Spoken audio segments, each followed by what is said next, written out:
La violencia con la que un puñado de vándalos echó al traste una jornada de protesta que apuntaba a ser ejemplar, paradójicamente fue el combustible que justificó un cacerolazo nacional. Vándalos comenzaron a levantar los grandes telares que protegían el Palacio de Liébano e intentaron incendiarlos. ¿Alguna vez usted le ha llamado en una manifestación a alguien como vándalo? ¿Cree que quien sale a marchar es un terrorista, un delincuente o un subversivo? Es común que se crea que quien sale a marchar entra en el grupo de los llamados vándalos, especialmente durante las últimas manifestaciones que iniciaron el pasado 21 de noviembre con el paro nacional.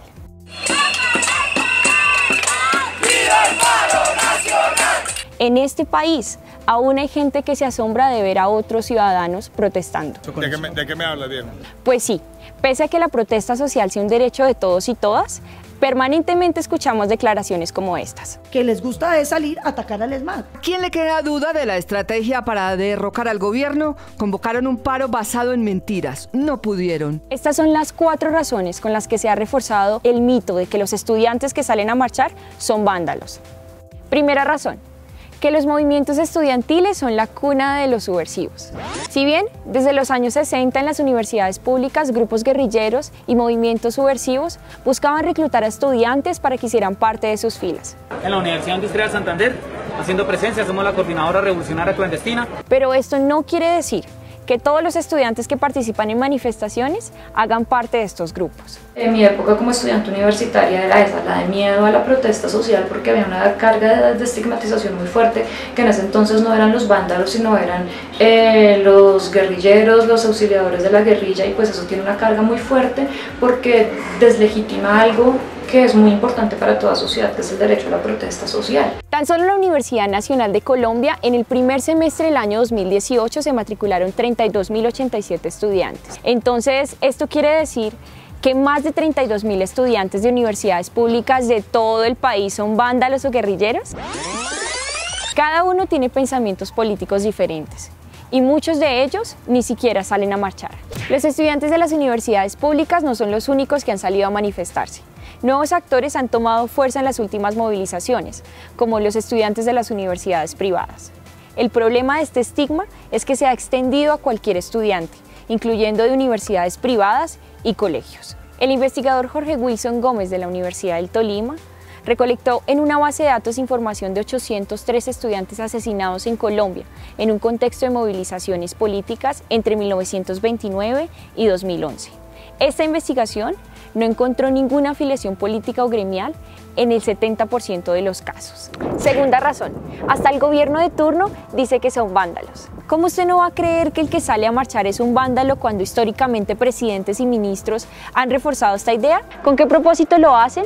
Según Óscar Ramírez, abogado de la organización Defender la Libertad, lo hacen para politizar y deslegitimar la protesta social. El abogado asegura que en el año 2016, cuando protestaban por la paz después del plebiscito, no eran vándalos, eran estudiantes que querían un país distinto, eran sujetos políticos. Ahora, que al igual quieren un país distinto, pero son otros los motivos que los han llevado a marchar en contra del gobierno que está en turno, ahora sí son vándalos.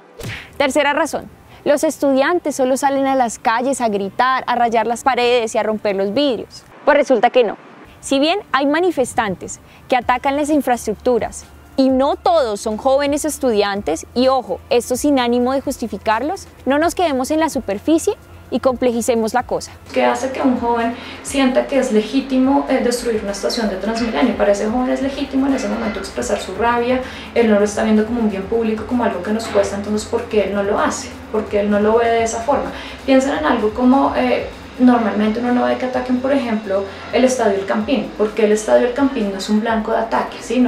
Si fuera una cuestión desaforada donde la gente sale como demente a destruir todo solo porque quiere hacerlo, pues destruirían todo, y resulta que no se destruye todo, se destruyen símbolos muy concretos, yo no sé, de la opresión, de la exclusión. Cuarta razón.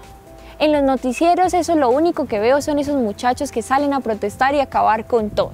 Algunos medios de comunicación se han tomado la tarea de cubrir estas manifestaciones desde distintos ángulos. También vemos a otros que le han dado más peso a una cara de la moneda, centrándose en lo que estamos acostumbrados en Colombia, la violencia. Como medios de comunicación deberíamos ver más allá de la noticia fácil y preguntarnos por qué estamos comunicando como comunicamos. Más allá de estas 4 razones, ¿cuál es el verdadero peligro que representa este estigma y qué necesitamos saber para eliminarlo? Por un lado, los estudiantes no son los únicos que salen a marchar, ni tampoco han sido los únicos capturados durante las manifestaciones. Según la organización Defender la Libertad, de las últimas manifestaciones, de los 915 jóvenes que han sido capturados, solamente 72 han sido estudiantes de universidades y colegios, es decir, ni siquiera un 10%. Por otro lado, y lo más importante, esta estigmatización representa un peligro para los estudiantes.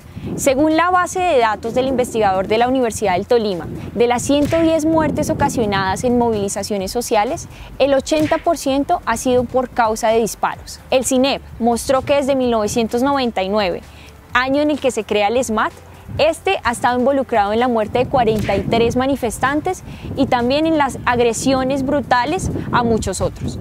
Uno de estos casos es el de Federico Lenis, que actualmente estudia publicidad en Bogotá.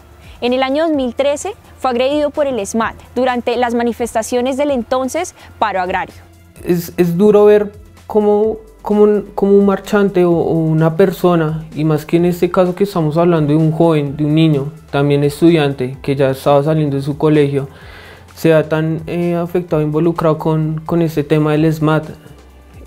Como te digo, pues, o sea, son personas que no estamos haciéndole daño a nadie. Y lo peor de todo es que nos señalan como vándalos. Casos como el de Federico siguen repitiéndose con estudiantes que salen a ejercer su derecho a protestar, y a muchos les ha costado la vida. Y aún así, con todo esto que le hemos contado, ¿usted todavía sigue creyendo que un estudiante que sale a marchar es un vándalo?